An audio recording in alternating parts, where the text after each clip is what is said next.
Hi, did somebody else just join? Maybe not. I thought I heard a beep. Well, hi, welcome. Despite the name on the screen, you are in the right place for succession planning. My name is Jackie Catcherbone from Strategy Solutions, and I appreciate all of you hanging out with us this afternoon. So this does label this as part 2. I apologize for not catching the need to change that name, but it is a sort of part 1 comprehensive overview of succession planning, and then some of the how-tos and things to consider.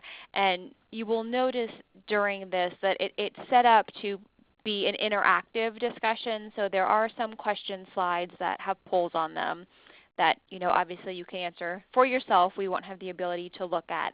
And then at times it makes reference to a worksheet, and it's sort of designed to be a workshop that you would have breakout sessions and an opportunity to complete those. In the interest of time, we won't have the ability to do that, but following the presentation, I will send you the reference materials. So you will get the worksheets that would have been the supplement to this if you were doing it in a longer worksheet. So you'll have the ability to go back, complete them, and then certainly if you have any questions about the process or the worksheet itself, you can definitely reach out to any of us here at Strategy Solutions, and we'll be happy to help you clarify or answer any additional questions that you might have.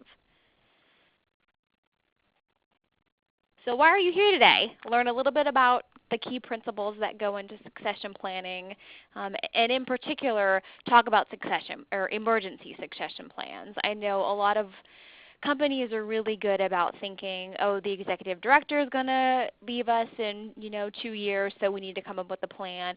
But not all organizations think through what might happen if there's a medical emergency in someone's family, or if somebody would happen to all of a sudden become independently wealthy and decide that they're going to quit their job and jet away to somewhere sunny and warm. So we're going to talk a little bit about emergency succession plans, talk about some of the best practices in succession plans themselves, and then look at what are the elements that might actually go into not only an emergency succession plan, but a succession plan in general, and what some of the training plans might look like to actually ensure that there's that continuity while someone is gone. And talk a little bit about this concept of desk manuals. One of the things that we found very recently is there are a lot of positions that are kind of one-man shop positions, and if for whatever reason an individual would be out, it's really difficult for somebody to be able to pick up their position and do the work. So this idea of desk manuals is something fairly new that actually documents the overall process and procedures that are in place for an organization. And we've been finding many companies are seeing a need and value in doing something like this. So we'll talk a little bit about that. So in general, the idea of succession planning is really just making sure that you're aligning your overall organization staff development planning with the overall strategic vision and direction of it, and sort of you're thinking through how the individuals you already have, where they may have opportunities for growth and development, how does it align to their career development plans, and then future leadership development for overall succession planning. How does that kind of fit in? And the key reasons behind it are obviously to ensure that you have capacity, but also that you are never in a void for having the appropriate capacity and management staff to keep the organization going. So here's your first question that if we were actually all together, you would be doing. So just take a moment and answer for yourself. So, how well do you think your organization today is actually doing with succession planning? So, is it something that doesn't even exist? Maybe you've started to think about but haven't done a whole lot. You've got some of them in place, but there's still work to do, or you're fully prepared. So just take a quick minute, answer that. And obviously if you're fully prepared, kudos to you. That's wonderful. I would imagine most of you are somewhere in between since you're taking the time today to participate and hang out. Didn't mute when I pushed the button. Thanks to Billy, we have our November 2011 succession plan that was approved by the board. She remembered and found it. Hi, do you have the ability to mute your phone? I don't know. Sorry, and I know if I mute you, you're going to lose me too. So. No, probably not. See, there's the mute button down there. Where's that? Oh. Yeah. Sorry. Thank you. So again, what are some of the reasons that you do a succession plan? Ultimately, to help create a strategy to replace some of the key leadership that might be there. You may want to actually clarify some of the things that are required within an individual position. Oftentimes, the skill set of a leader that were relevant, say 15 years ago, as the environment within an industry continues to change, you may need additional skill sets when you look for a potential successor. So looking at what are the overall characteristics and criteria for key positions is a valuable exercise. We certainly want to grow the pipeline and help accelerate leadership growth. So we have really great, talented young people.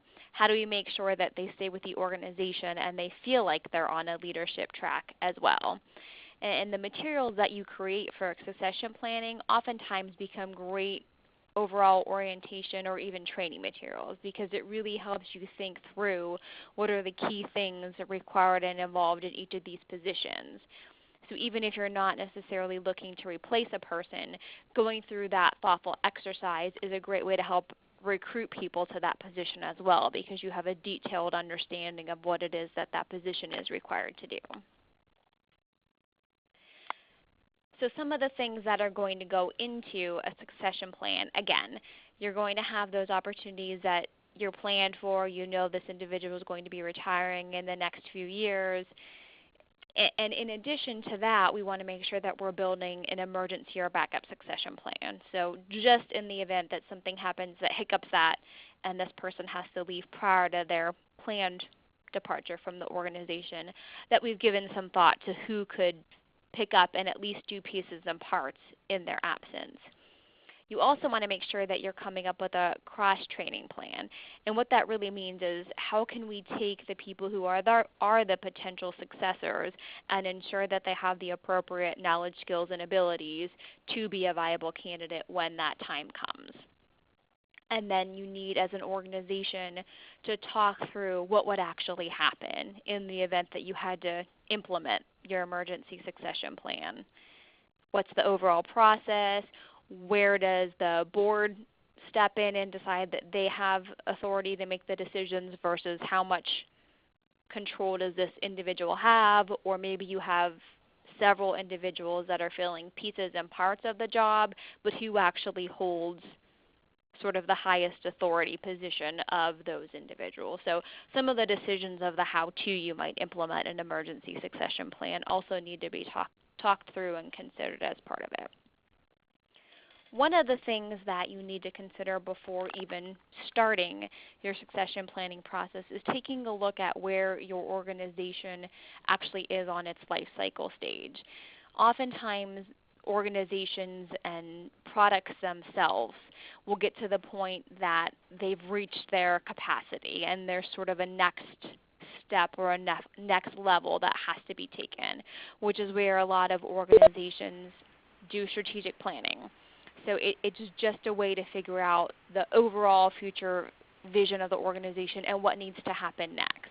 So if you have a plan, you want to make sure that your next leadership actually has the appropriate skills to accomplish that plan, especially if it's different.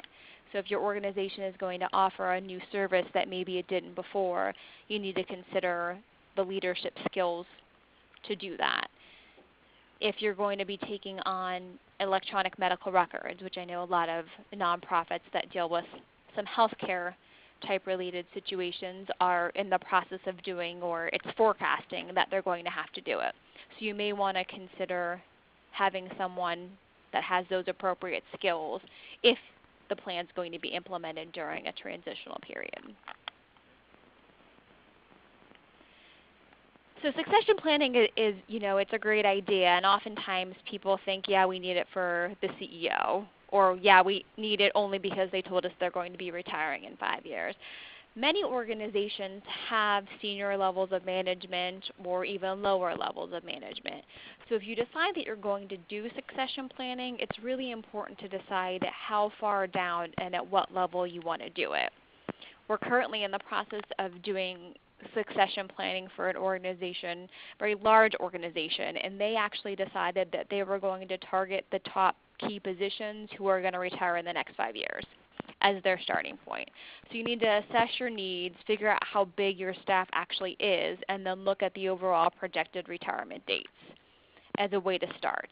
If nobody is likely to leave, in the next 5 years, you may just want to start with the CEO and your upper management team. Do succession planning for them, which again will include emergency succession planning, and then decide if you feel like you need to go down at any other level. The other thing that's really important when you're doing a succession planning is making sure there's a process in place to ensure that the training is happening and that that's actually being tracked so it stays on target. Nothing worse than actually having a succession plan that has inherited training and cross-training for individuals that never actually gets implemented because nobody's paying attention to it and responsible for it. You also want to think through what are the characteristics that you're looking for in an individual so that you have an understanding of the type of person that you're looking for. And you also want to consider, not just the overall skills that they need, but what are some of those leadership traits that are really important to your organization? What are the elements of your culture that you want to make sure this new person is able to implement based on all of that? So those are all things that you want to take into consideration as you start your succession planning process. So again, here's one of those that if we were all together, we would take a little break and you would do your worksheet. Again, this will be emailed out to all of the participants following this webinar, so you have the ability to complete it at your leisure. One of the things that is a helpful exercise, and it certainly doesn't have to be based on these elements up on the screen, but looking at the different personality, team traits, and dynamics. So all of this slide basically does in this exercise, it's a way to look at individuals' natural tendencies. So there may be value if you know that you've got your executive director leaving, doing this exercise with the team to figure out where your current management would put themselves as well as your current leader would put themselves. Oftentimes what happens is organizations are very heavy in one corner or the other. So what this will do is it will let you know if your organization has a void and maybe you need to look for a leader that can fill one of these slots. Or if you're currently balanced, you may want to just look for somebody who has the appropriate natural tendencies of your current leader. But it's important to look at what are the overall team roles, because you don't want to end up in a position where all of your senior management or your management team, depending on how big you are the people who constantly come up with ideas, but none of them are the doers who can actually implement them. So it's just a useful exercise to get a sense for where you may have gaps and, again, help identify potential characteristics for a successor. These are just some of the things that you may want to look for that people may not naturally think about because you may be very focused on the technical aspects of the work you do, or like making sure that they have the financial acumen to be able to interpret the financial statements, things like that. But other things that you really want to take into consideration are the type of management that they actually are, how well they can write and communicate, their overall personality, obviously making sure that they fit and appreciate your mission and can live and embody that. So these are just some of the skills that you may not necessarily consider but are important as part of the recruitment process. And while some of them are things that you could train for, some of them are just inherent personality traits that you would have a much more difficult time building a training plan for somebody around. So you may need to target your recruitment around people that have some of these personality traits. Again, here's just some more things. Is it important that your person that you were looking for as a potential successor is politically savvy? It's important to make sure that they understand the different networks, they can show up based on your mission. Do they have the right connections and the right personality that they can advocate for the organization, that they can sit down and educate community leaders, policy decision makers relative to your mission, your cause, and the need to continue to support you. So those are things that you're going to want to take into consideration. Also making sure that they understand your culture. The last thing you want to have is a new leader come in and completely thwart the organizational culture that you have. While any leadership is obviously going to bring changes in their own style and approach, if you currently have a very open, flexible culture that people feel they can come to leadership whenever they have a question, going to someone who's very closed doorish, or you need to jump through these 3 levels before you can come to me, is going to be very problematic in your organization. So you want to think about things like that. You also want to, again, make sure that they are somebody who understands how your agency works, the overall policies, practices, things like that. So if you're looking at succession planning and building a training plan for someone who may be an internal candidate, you also want to make sure that they have these appropriate skills. And if not, you want to figure out how you can build into their training plan understanding of policies, procedures, practices, things like that. Give them an opportunity to engage in board meetings, interpret the different policies, things like that. So those may be learning opportunities you could provide. Overall management style is going to, again, be very important. So you want, when you're looking at a potential successor, you want to make sure that these people understand, how to work within a budget, that they understand funding, that overall they're committed to the organization. And again, if you're building a training plan for a potential successor, you want to make sure you're giving them learning opportunities so they have these particular skill sets. Oftentimes, program managers, people who are really good at programs or really good clinicians, automatically get promoted to supervisory levels because they're a good clinician, but that doesn't necessarily mean that they have management skills or they understand how to supervise, they understand how to manage a budget. So training opportunities for those people are great things to build into planning, and they're great career development opportunities as well.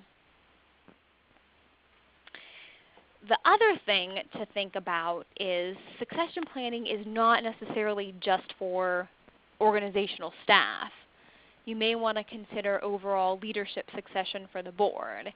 If we know that our president or our officers are likely to term out soon, we may need to consider succession planning for them as well, and making sure that we've got the right governance functions on the board, making sure that we have all of those things in place too. So just keep in mind that it's not necessarily just staff when we're talking about succession planning.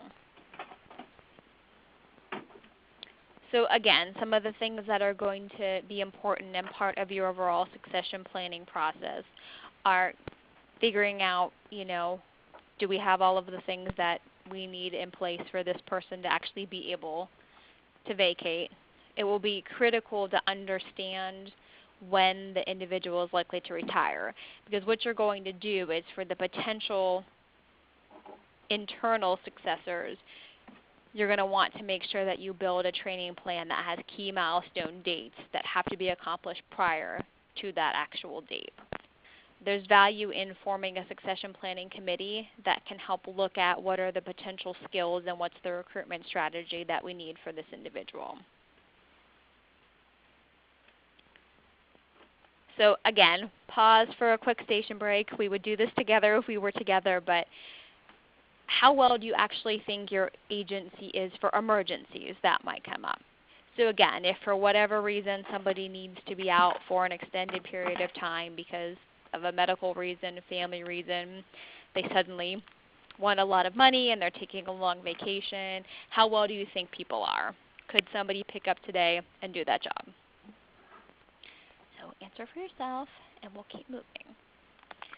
So for organizations that do not have an emergency succession plan, it really is just a matter of making sure that there is someone or several individuals who could pick up and help keep that function of the organization rolling if it didn't exist.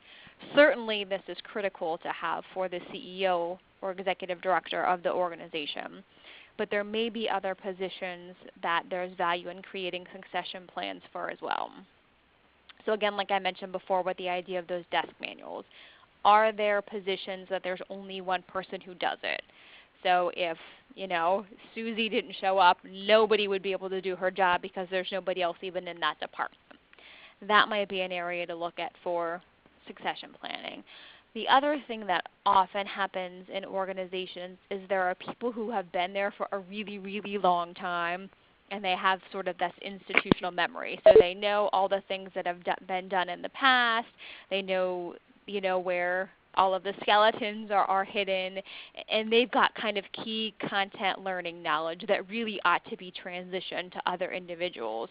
So when they leave, there are people who have that information, and you don't necessarily need to be trying to hunt this individual down after they've left to get it. So when you think about the CEO's emergency succession plan, you really need to figure out what are the key leadership and management things that individual is actually doing. So kind of almost unpack the high-level functions of the job.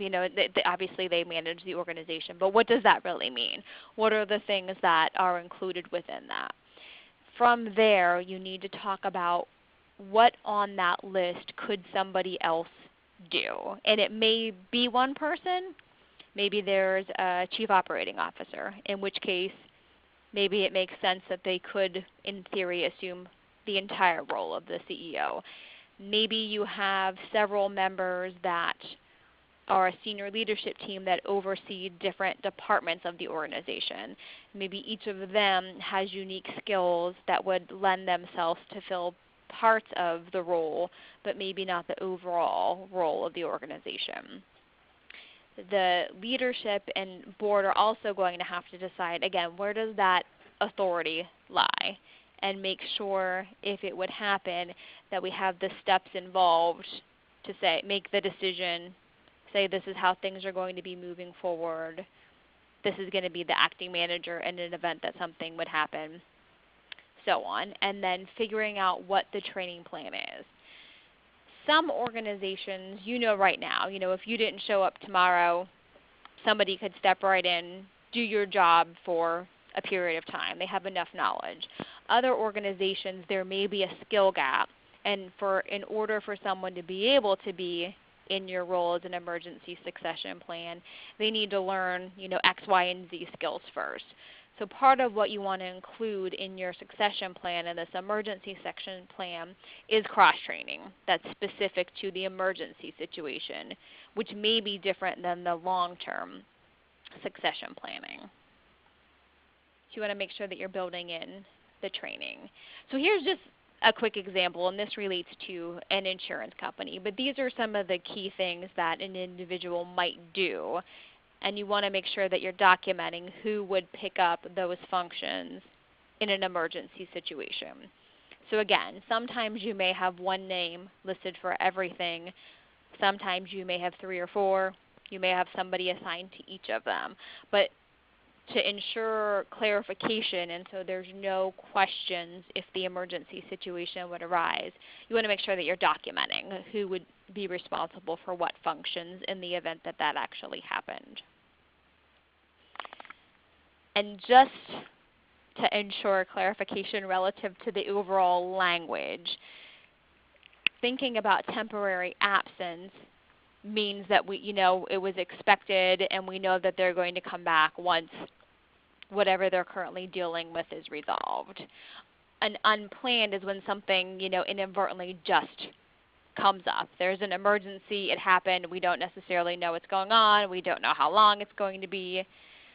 Temporary absence is typically something that it is 30 days or less in terms of a time frame, and then a short-term absence might be 30 to 90 days.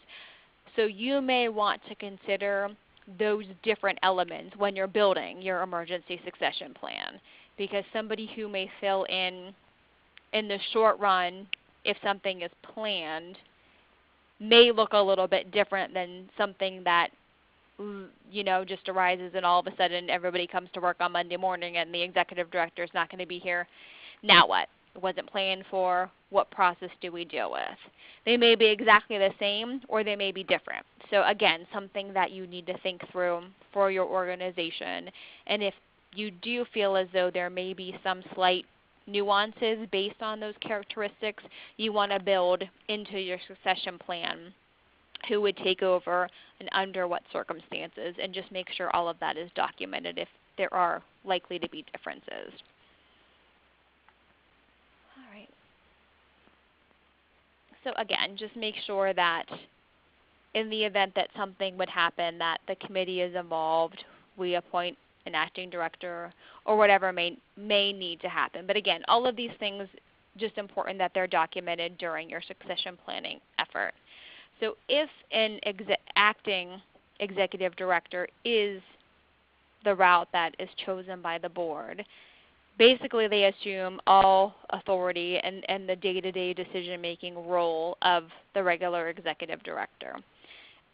Again, it's going to be important to note those things that the acting director needs to communicate with the board chair or the executive committee to talk about, which may include overall, hiring, firing, changes to agency's policies, crisis situations that may arise.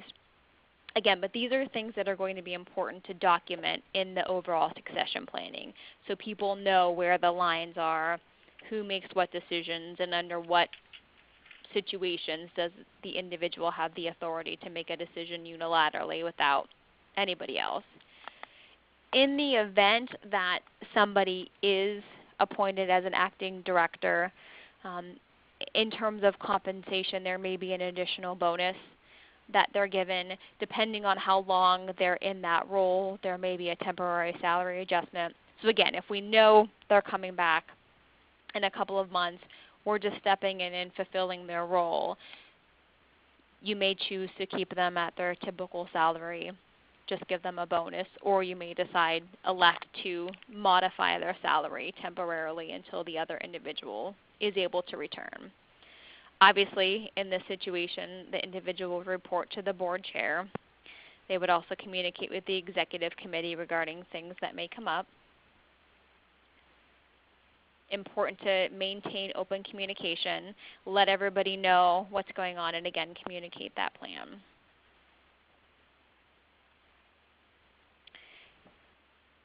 In the short run, again, if something is more on a short-term, quick emergency situation, this is where you may see the idea of an interim manager versus an acting director, in which case we're going to look for a potential successor moving forward and actually come up with a recruitment strategy. So the acting director is somebody who sort of assumes the role in the absence, knowing the individual is coming back. If we know the candidate is not likely to come back and we don't have somebody who we would automatically just promote to that position, you may have someone acting in the interim position and then start your overall recruitment strategy. All right, again, we'll revisit your worksheet, which I will send for you. One of the things that you may, like I said before, you may want to consider is the idea of this desk manual. And the steps that you would take to create a desk manual are also very helpful in talking through how you would create an overall succession plan, because both are going to essentially start with looking at the key functions that an individual does, be it an emergency situation or just long-term succession planning. So it really is going to come down to those core functions. And how we typically approach this is essentially taking the job description and looking at what are those key tasks. Many times job descriptions have like bulleted key tasks, responsibilities, or accountabilities, and then a list of sub-things underneath them. So this is a great place to actually start. And if you were developing a desk manual, you would go through the process of actually talking through all of the how-tos and what's involved in creating each of these.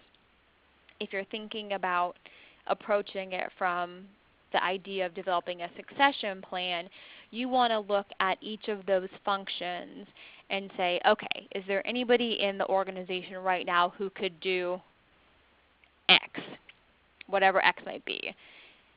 Yes, maybe they could do it in an emergency situation, or no.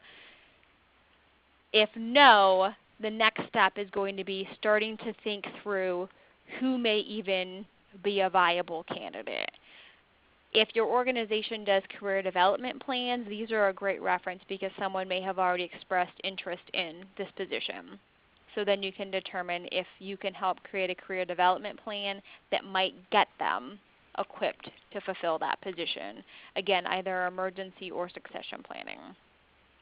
So regardless of if you're looking at it from the succession manual, the succession plan, or the desk manual, it's a helpful exercise to, again, unpack what are the core functions and responsibilities and look at who could do them both in an emergency situation as well as over the long run moving forward.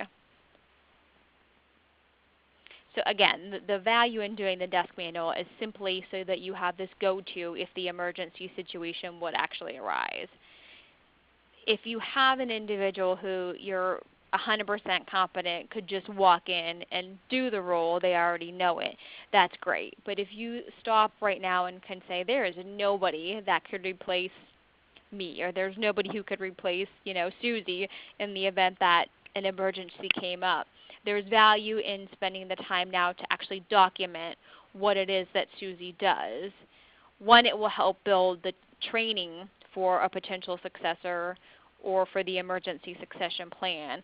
But again, it's a great resource in the event that this situation would come up and somebody would need to do it. We actually have a client who we developed a desk manual for. They weren't necessarily looking at it from a succession planning perspective, but it was more as we continue to grow and we want to have other branch locations, we're going to need a way to train individuals and have them know what needs to be done so that we have some level of consistency. So they had a desk manual, and they actually ended up in a position where one of their staff person had to be gone for an extended period of time due to medical reasons, and the director was able to pick up the manual and go, okay, I can help fill in and do her job now. I understand what it actually is and what's involved. So it's a great go-to in an emergency situation as well.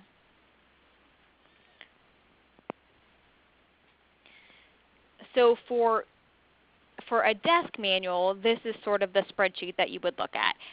But again, if you're going to think through the idea of a succession plan, it's going to be very, very similar, with the exception of you may not have the desk manual column on the end. But you basically want to look at what are the functions that this individual does, what are the current tasks that fall under each of those respective functions, and then who might be responsible for them. Again, an emergency situation, and then who may be a long-term viable candidate that we want to start cross-training now. So when the individual does leave on their planned date, we have a couple viable candidates that could potentially fill in and interview and apply for the position.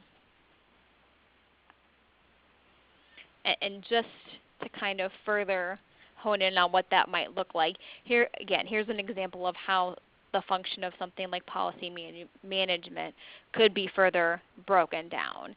And you'll notice on this particular one, there's several individuals that were listed that could do much of these functions. So one of the things that you want to consider for your emergency succession plan is, of these individuals, which one do I think should or would be most equipped to fill in an emergency situation? And then you would document that on your actual succession plan. If you think about a planned succession, knowing any of these three individuals might be viable candidates, you want to actually unpack and look at what are the appropriate trainings and skills that each individual might need to be able to do this. So basically you would have a customized training plan for each individual that helps bridge their potential knowledge gap from where they are now to where they would actually need to be considered a viable candidate for this.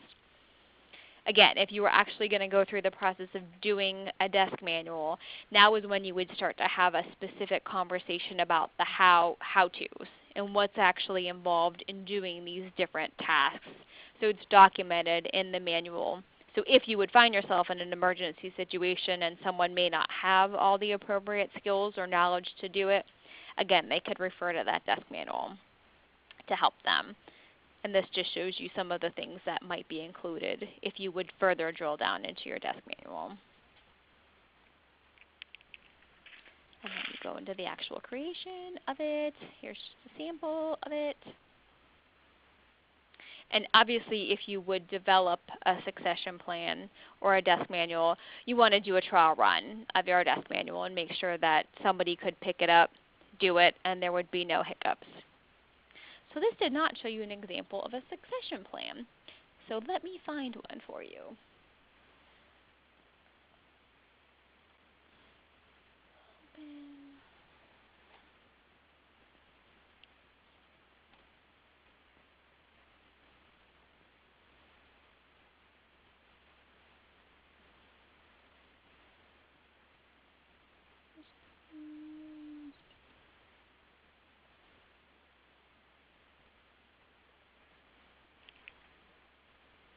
Okay, so let me share my screen with you. Share desktop. Okay. Okay, does everybody now see a Word document on their screen? Yes. Excellent. Okay, so this is an example of what a more completed succession plan itself might look like. So this one you'll notice has an emergency succession plan as well as a long-term succession plan. So the way that it starts, again, it details what are those key job functions, like I said before. Essentially from a job description, what are the key things that this position is responsible for. So it's all listed in one place, one document, so the information is together. And then you look at, okay, so if an emergency situation arose and for whatever reason this person was no longer able to fulfill their job duty, who might step in? So in this particular case, you'll notice that there's one individual that they could confidently say, you know, if something came up, he could step in, really doesn't need any training, he's ready to go. But then also there are a handful of other people that with the right training could potentially step in if need be. So you don't want to find yourself in a position where you decide one individual could be an emergency successor and then have that individual leave. So while it's great that you have somebody you could identify that could step in and be ready to just go from the start, that's great for the organization. But for overall sustainability, you do want to make sure you have a couple of folks that you are helping to train and give them that learning that they might need. So in the event that your ideal candidate maybe leaves or maybe they take another position and can no longer step in, you do want to have a couple of other folks that could help out if need be. So what you want to do next is start to think through what are the particular job functions that each individual may be lacking and how can you help them bridge that overall learning gap. So what you'll see next is a table that outlines, again, the job functions above that these individuals are currently lacking. So again, if an emergency situation would arise, they don't have these skills or knowledge that they need. So let's build in a training process so if this would happen, they would be able to fill in and do the job. It also, again, is a great professional development tool, but again, is helping to build that future pipeline for overall succession planning for this position or possibly other positions within the organization. So you want to make sure that you look at what the function is that they need training around, actually provide a little bit more detail relative to the specific learning that needs to happen, identify what are the opportunities that could be done for. Maybe it's as simple as letting them manage something that they didn't manage before. Maybe there's a training that they could go to. Maybe they step in and fulfill the role for a while. Whatever it might be, you want to document the training that you think would help bridge this person's knowledge, skill, or ability deficit. And you want to make sure that you put it on a timeline. And anything you ever put on a timeline, such as an employee development plan or an action plan, you want to be sure that you've got built-in checkpoints and somebody responsible for managing this to make sure that the training is actually happening and it's being followed through on. Again, the last thing you want is to develop this, stick it on a shelf because the person's not actually planned to retire anytime soon, have an emergency arise, and not actually have anybody equipped to do it. So once you look at the training that would be needed in an emergency situation, you also want to stop and think through overall succession for this individual, especially if you know they're likely to leave the agency in the next 3 to 5 years. What is the training that might be included? So these oftentimes are individuals that may be the same as the ones in the emergency succession plan, or they may be different. And again, these may be people who self-identified on a career development plan that they're interested. They may be identified by the organization as the heir apparent or a potential next in line. One of the other things that may be a valuable exercise is actually talking to a couple of these folks ahead of time to make sure they have an interest in the position. If you're going to take the time to build a training plan for them, you want to make sure that they're interested and they're actually going to follow through on the training. I've been trying to tell people. Question for you. Sure. Should you let those people know that they're being considered for the succession of that position? I would say absolutely, because you're going to want to build a training plan around them. And for this one you're looking at, we actually developed a short questionnaire and had the individuals go have conversations with everybody they identified. And it basically is set, and I can add that to the list of things we send to you, but it was just a way to let them know, hey, we're kind of thinking this may be a natural next step for you. Are you interested in it? And some of them had already identified it on their personal career development plan. So, certainly they were interested. But there were a couple of folks that when approached actually said, no, I'm not interested in this. Because you don't want to build training for somebody that's not actually interested in the position. There's little value in doing that. Right. Okay, thanks. Yeah, and I will make a note so that I send you that as well. Like I said, it was not exhausting at all. It was just a couple of quick questions. But in having the conversation, it was helpful because several people actually kicked people out of the potential training pipeline because they did not express an interest. Worksheet.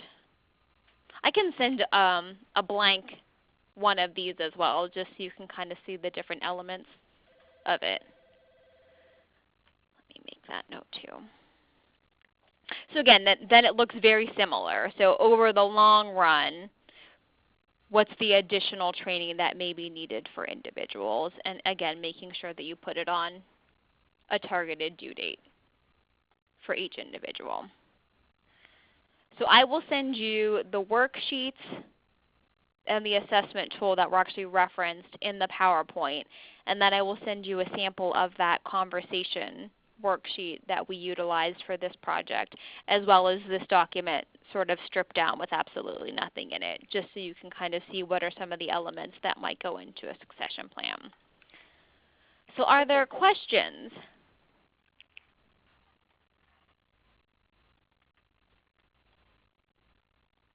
Nobody has any questions? Now I lost my thing.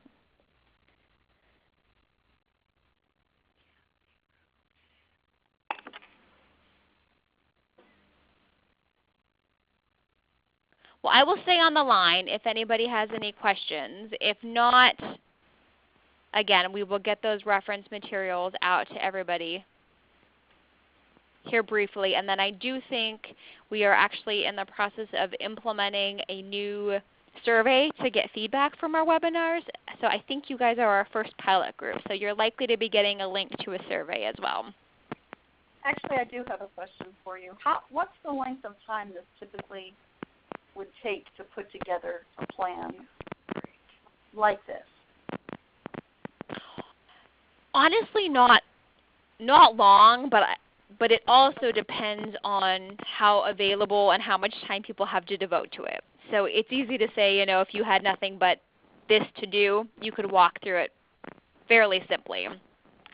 We actually start, so our process, which I guess wasn't really nicely outlined in this.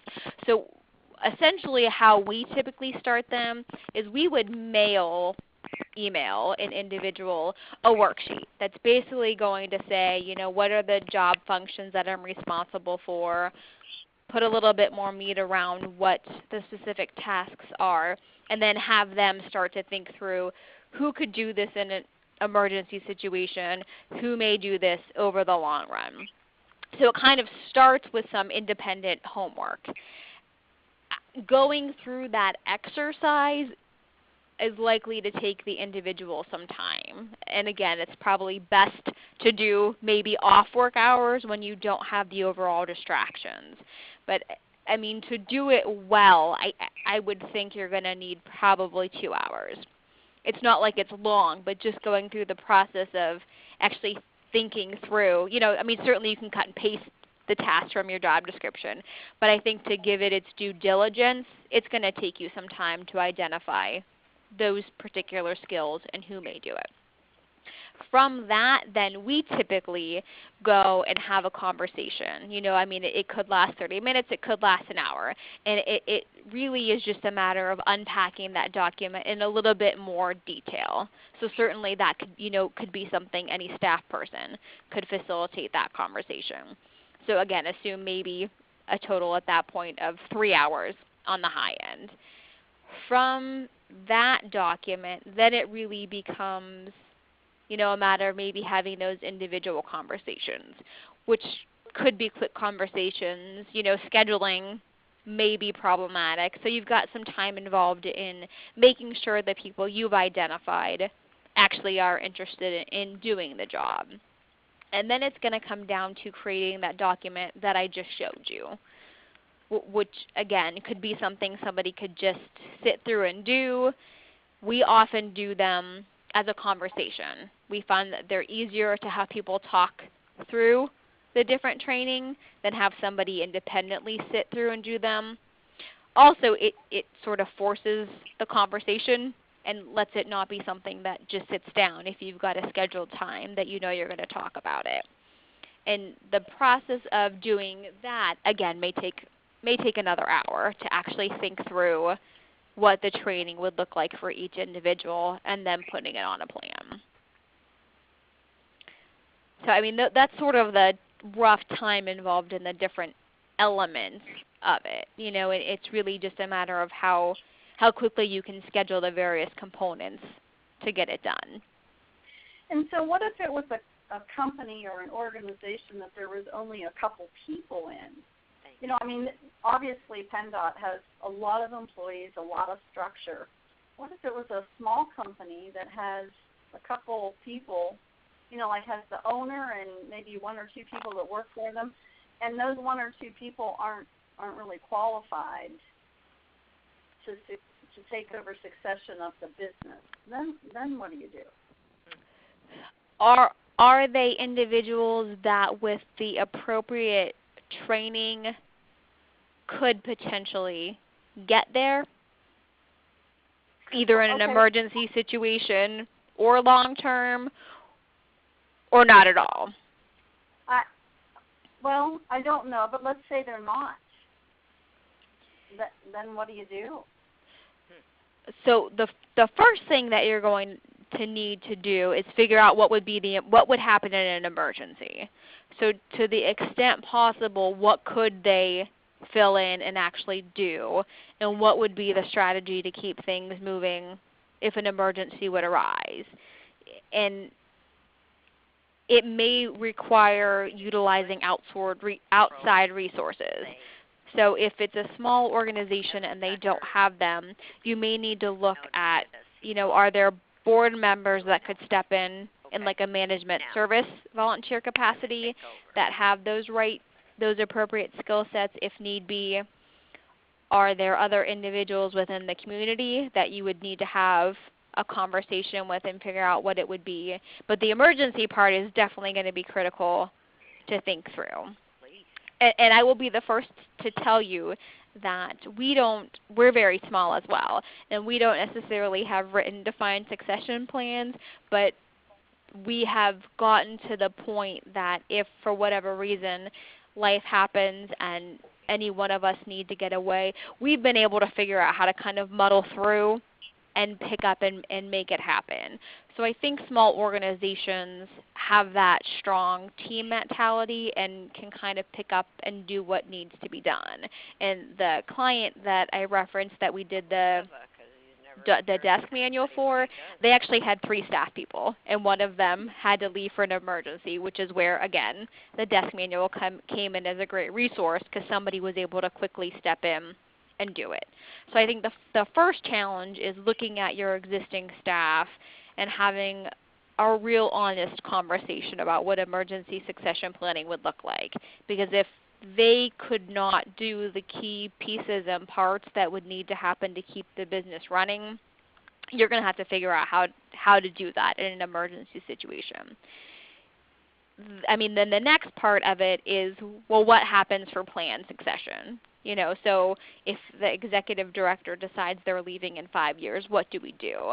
And if the individuals that currently work there are not likely, even through training, to be viable candidates, you want to start to have a clear understanding of what would go into a targeted recruitment strategy for the organization.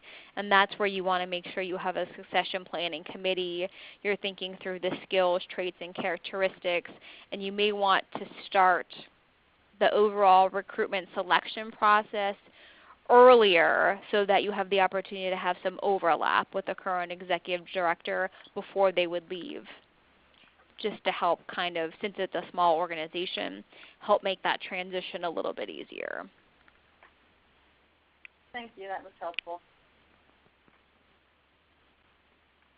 Are there any other questions? Boy, I can't believe it. Nobody has any questions. And I bet if you took a poll, none of them has a succession plan. This is for nonprofit.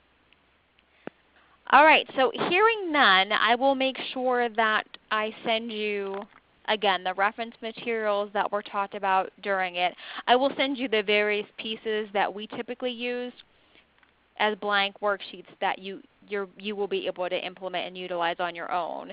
And if once I send things, or if once we hang up you do actually have questions, I'll make sure that you have contact information for us attached to the email, and you can definitely follow up if you need anything. Thank So you. I appreciate everybody's time this afternoon. I hope you enjoy the rest of your day. Thank you very much. Thank you. Bye-bye.